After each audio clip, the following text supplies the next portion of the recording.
영원하신 기업 생명보다 귀하다. 나의 갈 길 다가도록 나와 동행하소서. 주께로 가까이 주께로 가오니 나의 갈 길 다가도록 나와 동행하소서. 세상 부귀한 일함과 모든 명예 버리고 험한 길을 가는 동안 나와 동행하소서. 주께로 가까이 주께로 가오니 나의 갈 길 다가도록 나와 동행하소서.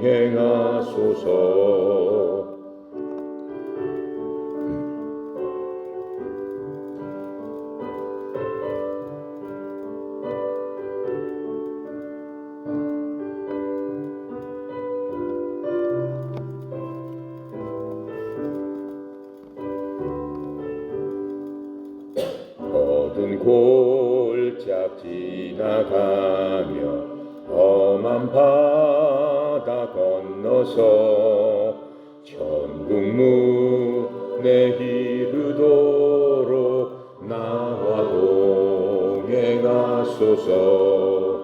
주께로 가까이 주께로 가오니 나의 갈 길 다가도록 나와 동행하소서.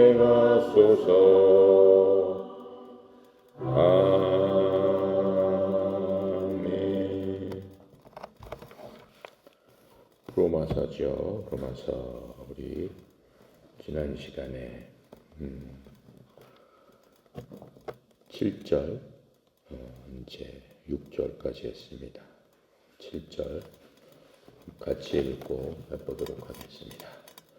로마에서 하나님의 사랑하심을 받고 성도로 부르심을 받은 모든 자에게 하나님 우리 아버지와 주 예수 그리스도부터 은혜와 평강이 있기를 원하노라. 지금 바울이 기원을 하고 있는 거죠. 모든 성도들을 향해서 지금 말씀을 하고 있는 겁니다. 자, 보면은 하나님으로부터 뭘 받았다고 그랬어요? 부르심을 받았다라고 얘기를 하고 있습니다. 부르심이 지금 두 번 나오죠. 6절에서도 부르심을 받았다. 예수 그리스도의 것으로 우리가 부르심을 받은 자다. 또 7절에서도 하나님의 사랑하심을 받고 7절에는 성도로 부르심을 받은 자다. 이렇게 말씀하고 있는 겁니다. 성도, 영어로는 saint죠. saint. 부르심. 성도라는 것은, saint라는 것은 뭡니까? 하나님께서 부르셔야 되는 거죠. 왜? 하나님께서 세상과는 구별돼서 뭐 때문에? 하나님의 일을 위해서 구별해 두셨다라고 하는 겁니다. 성도라고 하면 우리가 생각나는 게 많이 있죠. 성 프란체스카, 성 마테, 성 바오로, 성 야고보, 그거 다 성을 붙여요. 어디서 붙입니까? 천주교에서 그렇게 붙이고 있죠. 천주교에서는 성도라고 안 하고 성자 이렇게 바꿨습니다. 지금 이 말씀을 바꿔가지고 성도를 사람이 인위적으로 만들어가지고 성자로 만들어 놓은 겁니다. 그래서 천주교에서 성자가 되기 위해서는 여러 가지 뭘 많이 거쳐야 돼요. 그 사람이 시성식 뭐 이런 거 있잖아요. 천주교에서 그 사람을 인간적으로 위대하게 살던 사람, 믿는 사람 중에서 자기네들이 이렇게 인간적인 기준을 대고 이 사람이 성자로서 맞나 틀리나라고 하는 것들을 판별을 합니다. 그래서 예를 들면 최소한 살아있을 적에 2가지 이상 무슨 기적을 일으킨 뭐가 있어야 된다든가 뭐 그런 것들이 있어요. 그래서 그 사람을 성자로 구분을 해서 천주교에 가면은 그 성자상들이 많이 있죠. 돌로 만든 게 많이 있어요. 그 안에 사람 모습으로. 그래가지고 그 사람들한테 기도도 하고 또 그 사람들을 통해서 하나님께 기도하면은 기도가 잘 된다. 기도가 말하자면은 그 사람들이 기도해 주는 거하고 우리가 기도해 주는 거하고는 차원이 틀리다. 뭐 이런 식으로 해서 성자로서 그 사람들을 섬기는 그런 것들을 보고할 수가 있습니다. 우리가 사도신경에 이런 규절이 있죠. 거룩한 공예와 성도가 서로 교통하는 것과 거룩한 공회, 캐톨릭 처치를 얘기하는 겁니다. 교회, 거룩한 공회와 성도가 서로 교통하는 것과 성도, 그것은 성자를 얘기하는 겁니다. 성자가 서로 교통하는 것과 뭐 이런 식으로 얘기하는데 좀 틀린 얘기죠. 사도신경 중에서 틀린 부분이 있죠. 인간적으로 만들어놨기 때문에 거룩한 공예가 무슨 교회가 어떻게 거룩하겠습니까? 거룩하신 분은 하나님 한 분밖에 안 계시는 거죠. 그리고 성자가 무슨 거룩합니까? 그리고 성자가 무슨 바울이 기도하는 거하고 여러분이 기도하는 거하고 바울 기도가 더 셉니까? 세다고 생각을 하죠. 우리도 그러잖아요. 뭔 일이 있으면 누구한테 가서 기도해 달라고 그래요. 기도한다고 안 해요? 목사님한테 가서 무슨 일이 있으니까 기도해 주세요. 그렇잖아요. 다 나도 그렇게 얘기해요. 그게 나쁜 건 아니죠. 하지만 목사님이 무슨 더 세기 때문에 목사님이 더 들어주시기 때문에 그렇게 이유로 기도를 해달라는 건 아니죠. 성경에 나와 있기 때문에. 그렇죠? 중보기도라고 하죠. 한 사람이 기도하는 것보다는 믿는 여러 사람이 또 신실한 믿음이 좋은 하나님 보시기에 충실한 그런 신실한 사람들이 기도해 줬을 적에는 하나님께서 그 들어주는 그 힘이 큼이라 이렇게 말씀하고 계세요. 너희들이 중보기도를 요청해라 이렇게 말씀하셨기 때문에 우리가 기도를 해 주십시오. 다른 성도들한테 얘기하는 겁니다. 그래서 지금 이 성도로 부르심을 받았다는 것은 특별히 하나님께서 우리가 예수님을 믿는데 너는 내가 성도로서 부름을 받고 그런 의미가 아닙니다. 믿는 순간에 우리는 세상과 구별이 될 수밖에 없죠. 왜요? 믿는 순간에 예전에 나는 죽었고 그리스도와 함께 연합하면서 그리스도 안에서 다시 태어났기 때문에 그래요. 거듭나는 게 아니에요. 어떻게 보면은 거듭났다라고 해석을 했죠. born again, 영어로는 다시 태어났다는 거예요. 거듭났다는 거는 리포메이션이에요. 다시 개혁했다라는 건데 개혁될 수가 없어요. 우리의 위에 된 그 몸은 죽어야만 되는 거예요. 그래서 예수님께서 죽으셨단 말이에요. 죽으셨지 예수님께서 잘못된 걸 우리가 고쳐주신 게 아니고 아싸리 그리스도와 함께 죽었고 묻혔고 다시 부활할 적에 태어났다라고 하는 거예요. 그래서 우리는 그리스도 안에서 다시 태어난 그리스도로부터 하나님으로부터 부름받은 자다라고 하는 겁니다. 그래서 꼭 성도로서 하나님께서 또 이렇게 성도 그게 아니고 다시 태어나는 순간에 뭐가 되는 겁니까? 성도가 되는 겁니다. 자, 그래서 우리는 성도는 언제부터 있을까요? 성도는 구약시대 때도 있습니다. 구약시대 부름받은 사람은 성도예요. 지금 예수님 돌아가신 이후에 신약이죠. 신약시대 구원받은 여러분과 나는 자동적으로 성도가 되는 겁니다. 그리고 또 성도는 성경에서 언제 또 나타나게 되냐면 7년 환난기 때 믿음을 잃지 않고 구원받은 사람, 그 사람도 성도예요. 일단 7년 환난기가 되면은 믿는 사람들은 다 어떻게 되죠? 휴거돼요. 이 땅에는 믿는 사람은 없어요. 불신자밖에 없어요.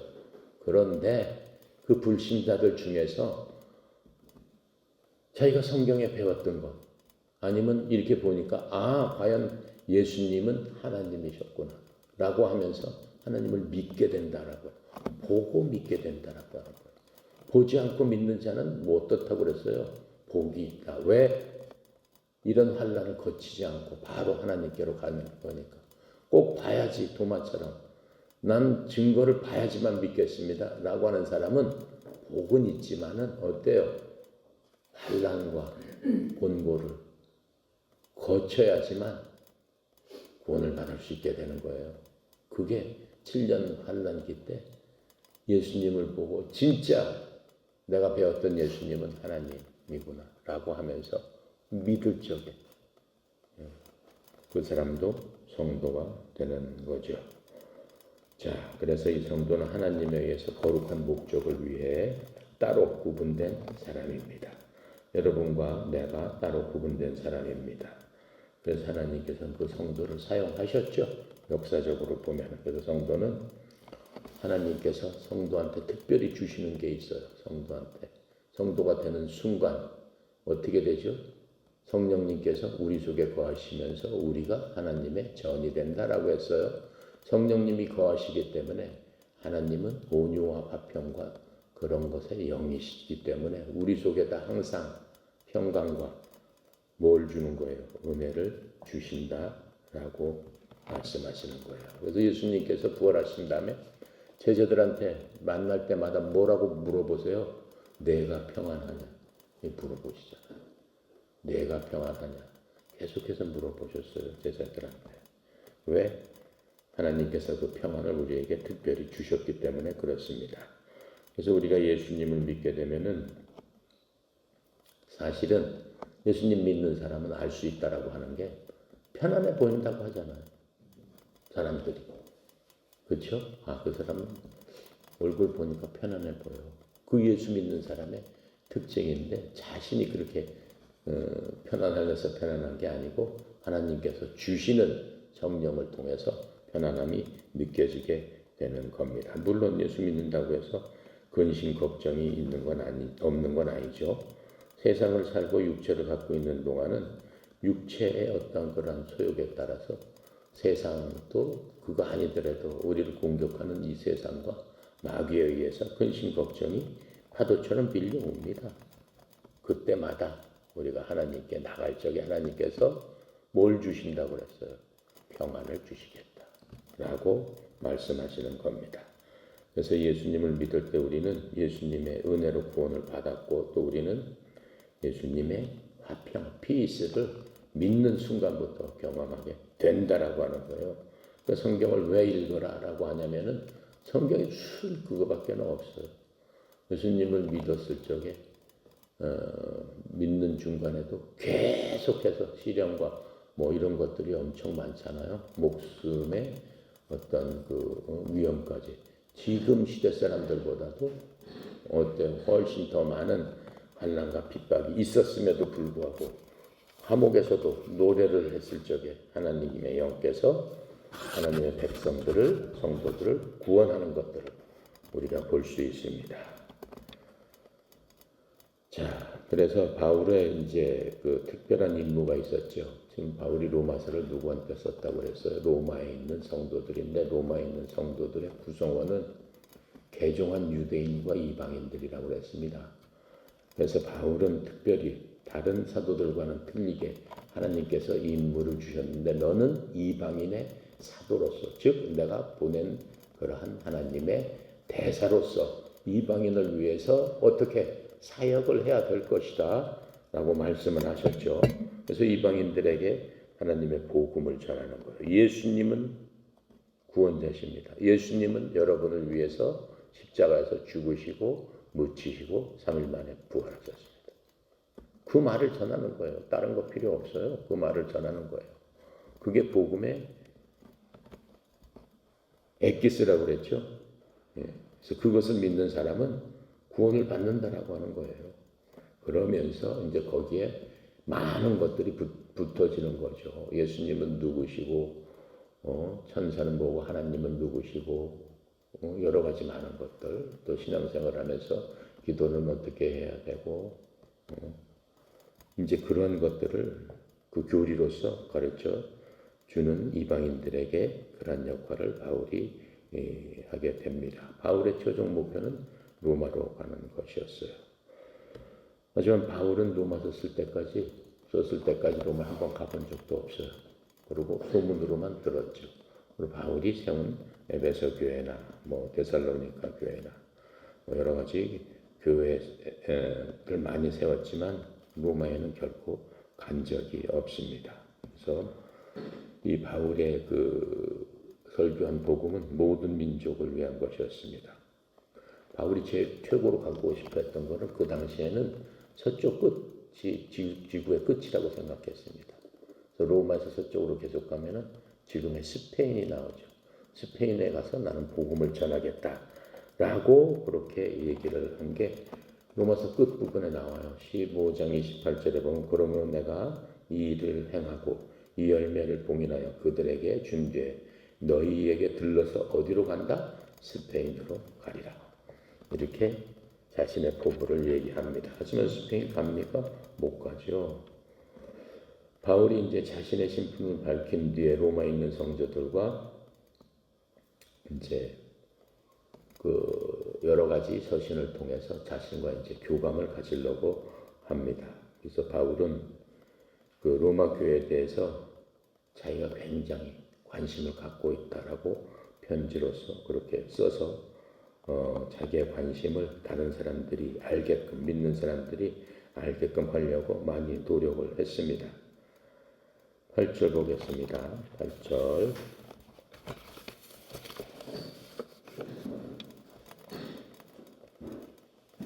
먼저 내가 예수 그리스도로 말미암아 너희 모든 사람에 관하여 내 하나님께 감사함은 너희 믿음이 온 세상에 전파됨이로다.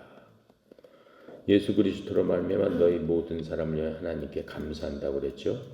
그러니까는 너희 모든 사람으로 인해서 예수 그리스도의 나의 하나님께 감사한다라고 했습니다. 믿는 사람들의 가장 첫 번째 목표가 아니고 가장 첫 번째로 점검해야 되는 것은 내가 항상 그리스도 아니냐 바뀌냐를 생각해야 됩니다. 그리스도 밖에 있으면 그거는 어떻게 보면 구원받지 못한 겁니다. 항상 믿는 사람한테는 그리스도 안에 우리가 있게 되는 겁니다. 그래서 성령님께서 하나님의 영인 성령님께서 우리 속에 계시냐 안 계시냐 바로 그 얘기를 그리스도 안에 있느냐 없느냐라고 지금 얘기를 하고 있는 겁니다. 그래서 바울은 이 로마에 있는 성도들을 위해서 감사한다고 그랬어요. 바울은 가본 적도 없지만은 소문으로 들은 거예요. 소문으로. 근데 당시 로마는 어때요? 어떻게 보면은 사탄의 본거지라고도 할 수 있죠.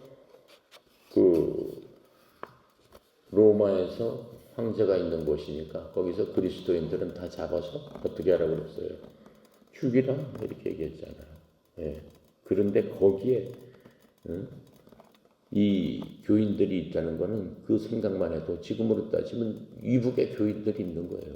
근데 그 소문이 난 거예요. 아주 신실하고 정말 믿음이 뛰어나고 어떠한 바울이 세운 어떠한 교회 성도들보다도 훌륭하다 이렇게 소문이 났는데 그것도 또 어디에요? 로마 제국 한가운데 있는 그 로마에서 그랬다라고 하니까는 어떻겠어요? 바로 그러한 사실이 바울이 사역하는데 이방인들을 위해서 사역하는데 굉장한 힘이 됐다라고 하는 겁니다. 그래서 이제 이러한 그 로마 교회에 대한 그러한 증언, 그들의 믿음이 신실하다, 아주 훌륭한 그리스찬들이다라고 하는 게 퍼져 나가기 시작했습니다. 그래서 바울이 이곳저곳 다니면서 이러한 소문이 사역을 굉장히 쉽게 만들어줬다라고 하는 겁니다. 9절 보겠습니다. 9절. 내가 그의 아들의 복음 안에서 내 심령으로 섬기는 하나님이 나의 증인이 되시거니와 항상 내 기도에 쉬지 않고 너희를 말하며 이렇게 얘기하고 있죠. 이제 여기서 무슨 얘기가 나냐면 내가 그분의 아들의 복음 안에서 하나님의 아들의 복음이라는 말씀이 나오는 겁니다. 하나님의 복음, 아들의 복음, 그리스도의 복음, 이 그리스도의 복음, 이 지금 이제 그 바울이 아들의 복음이라고 하면서 그 믿음의 초점이 무엇인가를 확실하게 지금 얘기를 해주고 있는 겁니다. 그러면서 여기서 또 섬김은 이렇게 나오죠. 복음에서 내 영으로 섬기는 하나님께서 복음 안에서 내 심령으로 섬기는 하나님이 이렇게 얘기했는데 내 심령 즉 내 영으로 섬기는 하나님께서 섬긴다는 말은 바울이 종으로서 하나님을 섬기고 성도들을 섬기는 것들을 지금 얘기를 하고 있습니다. 바울은 이제 성도들을 위해서 기도를 합니다. 바울이 이제 기도하는데 구체적인 기도 내용이 이제 9절부터 12절까지 나오게 됩니다. 9절부터 12절까지 한번 같이 읽어보겠습니다. 내가 그의 아들의 복음 안에서 내 심령으로 섬기는 하나님이 나의 증인이 되시거니와 항상 내 기도에 쉬지 않고 너희를 말하며 어떻게든지 이제 하나님의 뜻 안에서 너희에게로 나아갈 좋은 길을 얻기를 구하노니 내가 너희 보기를 간절히 원하는 것은 어떤 신령한 은사를 너희에게 나누어 주어 너희를 견고하게 하려 함이니 이는 곧 내가 너희 가운데서 너희와 나의 믿음으로 말미암아 피차 아니함을 얻으려 함이라. 자, 성도를 위해서 기도하는 구체적인 기도 내용인데요. 자, 여기서 자기는 이렇게 기도했다라고 하는 겁니다. 기도의 중요성에 대해서 이제 강조를 하고 있는 겁니다. 기도는 굉장히 중요합니다. 그리스도인들한테. 기도는 어떻게 보면은 믿는 사람의 호흡이라고 얘기를 하고 있죠. 뭘 믿어요? 하나님과 하나님의 말씀을 믿고 예수 그리스도를 믿는데 호흡은 우리가 생명을 유지하는데 필수 불가결이에요. 죽은 사람은 무엇부터 체크해요? 숨을 쉬나 안 쉬나부터 체크하잖아요. 호흡이 끊기면은 그건 끝났다라고 하는 거예요. 더 이상 뭐 볼 게 없다라고 하는 거예요. 그리스도인들도 지금 마찬가지다라고 하는 거죠. 그리스도인들은 하나님과의 이 교류, 교통, 그리고 우리가 생명을 얻는 게 기도를 통해서 하나님과 교제를 함으로써 우리가 하나님으로부터의 힘과 능력과 생명을 계속 공급받는다라고 하는 겁니다. 누가복음 기도에 대해서 18장 1절부터 7절에 그 얘기를 하고 있어요. 사람들이 항상 기도하고 낙심하지 말아야 할 것을 보여주시려고 예수님께서 사람들에게 비유로 말씀해 주신 바로 그 내용입니다. 그 내용은 간단하게 하면 어떤 도시에 하나님을 두려워하지도 않고 존중하지도 않는 악한 재판관이 있었어요. 그 재판관이 선한 사람이 아니에요. 악한 사람인데 이 한 과부가 그 재판관한테 가서 자기 사정을 얘기를 합니다. 자기 사정을 얘기하는데 이 악한 과부가 그런 건 뭐 상관도 안 해요. 관계가 안 해요. 그런데 이 악한 과부가 어떻게 해요? 시도 때도 없이 재판관에 가서 내 원수를 좀 갚아주십시오라고 계속 이렇게 기도를 하니까 악한 그 재판관이 어떻게 생각을 하냐면 아이고 내가 이 사람 그 얘기를 들어주지 않으면은 내가 지치고 괴로워서 못 살겠다 라고 하면서 그 여자의 그 탄원을 들어줬다라고 하는 거예요. 지금 이게 비유로 얘기하는 거니까 하나님께서 이렇게 얘기하는 거예요. 이러한 불의한 재판관이 말하는 것을 들어봐라. 비록 하나님께서 밤낮으로 자기에게 불을 짓는 자들, 곧 자기 선택받은 자들 향하여 오랫동안 참으실지라도 그들의 원수를 갚아주지 아니하시오.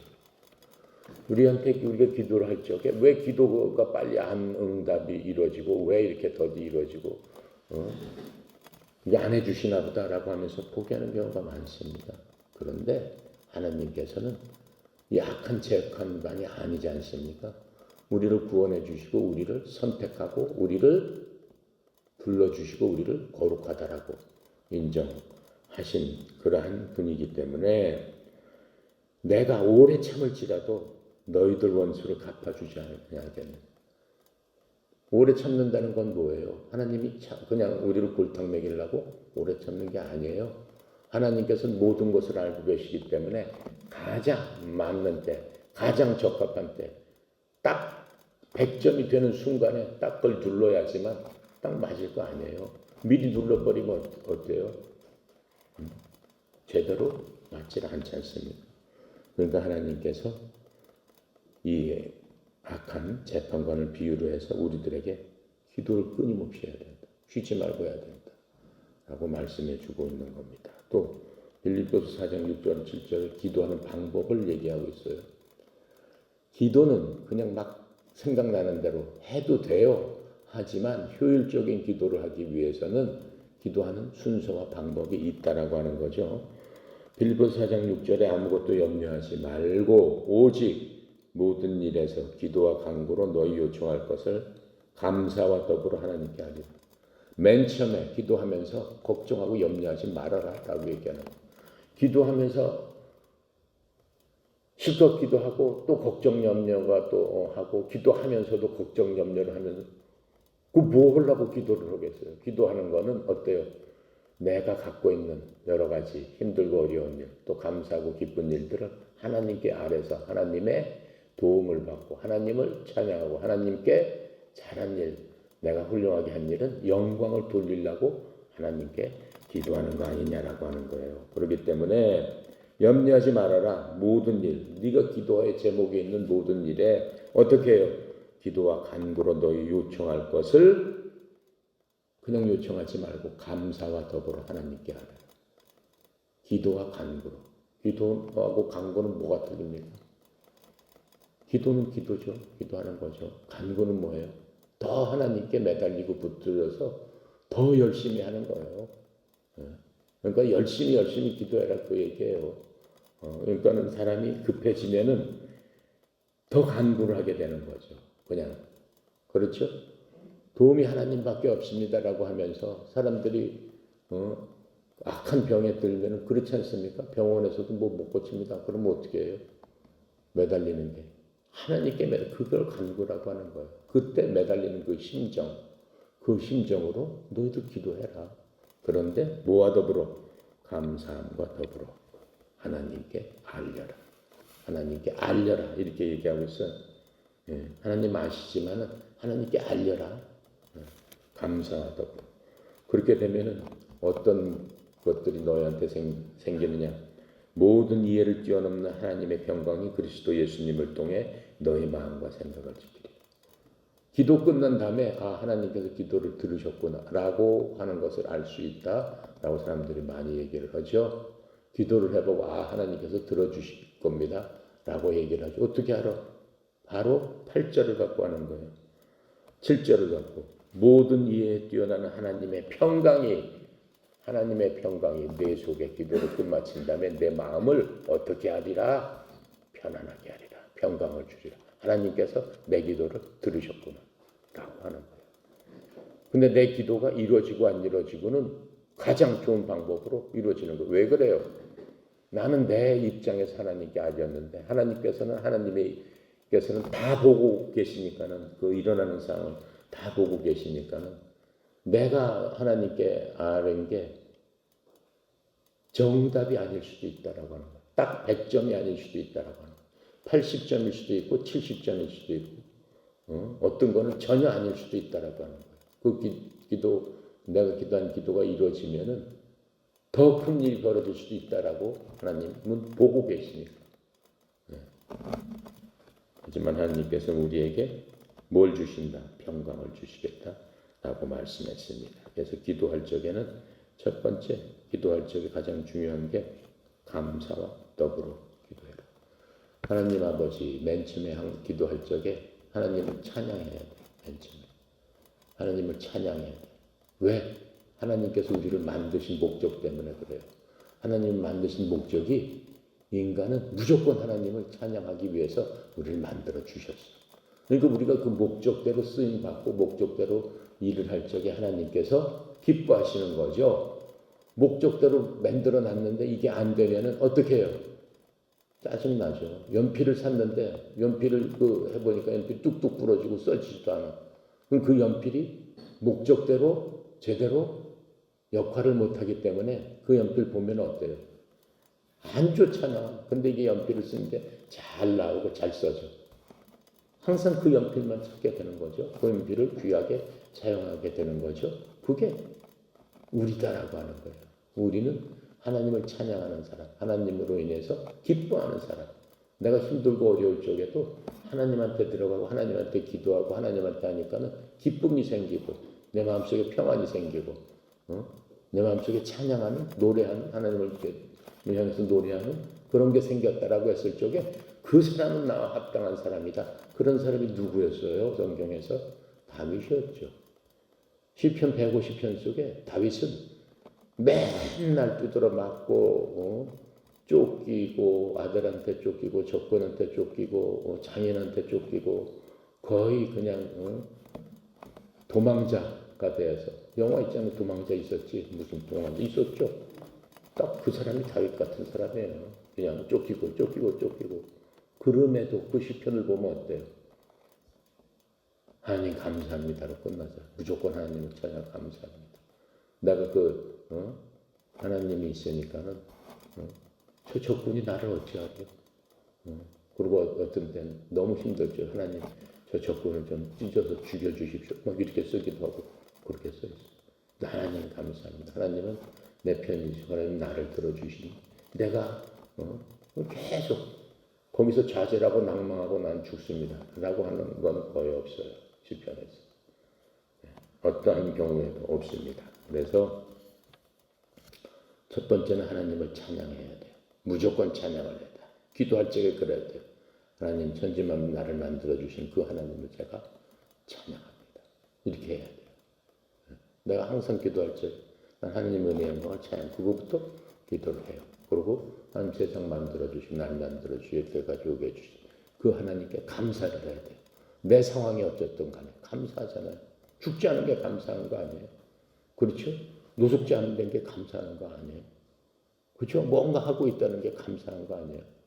그러니까 감사의 조건을 따지기 시작하면 굉장히 많습니다. 사람은 동전의 양면과 같아가지고 한쪽은 감사로 넘치고 한쪽은 불평불만으로 넘쳐요. 세상과 나를 비교하고 옆 사람과 비교하면 불평불만이 나올 수밖에 없지. 비교도 꼭 누구를 비교해? 자신하고 무슨 이재용이를 비교하고 자신하고 무슨 미국의 돈 많은 사람하고 비교하니 그게 게임이 되나 안 되지. 불평불만이 나올 수도 왜 나는 이렇게 되나 왜 그렇게 하면 불평불만이 나오는 거죠. 하지만 감사를 하면 너무 감사, 너무 그렇죠. 그래서 맨 처음에 감사를 해야 돼요. 그 다음에 두 번째로 기도할 적에는 하나님께서 제일 싫어하는 게 뭐예요? 죄잖아요. 죄가 있으면 하나님하고 나하고 막힌 담이라고 했어. 죄 때문에. 죄 때문에 막힌 담 때문에 내가 하나님하고 트랜스를 할 수가 없어. 교제를 할 수가 없어. 그러니까는 감사한다면 무조건 죄에 대해서 고백하고 죄에 대해서 회개를 하면은 성경에 나와 있잖아. 내가 내 입으로 하나님께 자복하고 하나님께 아뢰면 내가 너를 어떻게 눈처럼 하얗게 씻어주리라 없애주리라. 예수님께서 그것들을 다 이미 해결해 주셨단 말이죠.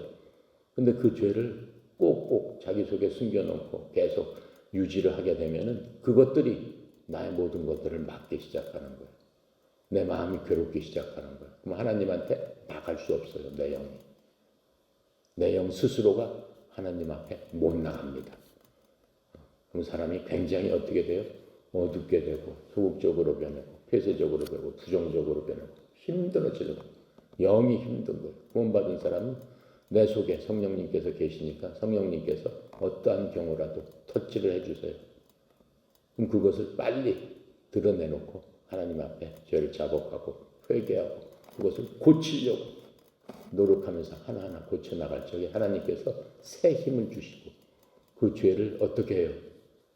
내가 내 등 뒤로 던져버렸다라고 말씀하셨잖아요. 하나님은 내가 고백하고 회개하는 순간 내 죄를 기억하지 못하신다라고 합니다. 그 다음에 하나님을 찬양하고 감사하고 죄를 회복한 다음에 뭘 해야 되겠어요? 내가 아뢰 바를 하나님께 아뢰야 돼요. 그때 하나님 제가 지금 어떤 상황에 있습니다. 아니면 다른 사람을 위해서 또 중보도 해주고 주위에 어떤 사람이 있어 하나님께서 저들을 고쳐주시고 하나님께 저들을 회복시켜 주시고 해주십시오. 그렇게 해야 된다라고 하는 거예요. 그게 기도의 순서다라고 지금 알려주고 있는 겁니다. 자, 그렇게 하면서 우리는 우리 힘으로 기도하는 게 아니에요. 우리 주 예수 그리스도 이름으로 기도했습니다라고 얘기하잖아요. 왜요? 구원자는 우리의 구원자는 누구기 때문에 예수님이시기 때문에 그래요. 자, 그렇게 함으로써 끊임없이 기도하고 또 중보해서 기도해주고 구체적으로 기도해야 됩니다. 내가 갖고 있는 것들을 구체적으로 하나님께 아뢰는 것은 굉장히 중요해요. 그리고 내 욕심대로 기도하지 말고 바른 동기에서, 올바른 동기에서, 그렇죠? 선을 위해서 기도를 할 줄 알아야 된다라고 하는 겁니다.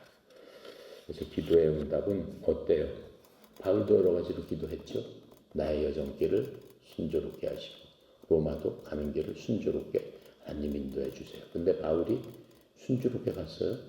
가긴 갔지만 하나님의 뜻으로 바울은 죄수가 돼서 가버렸어요.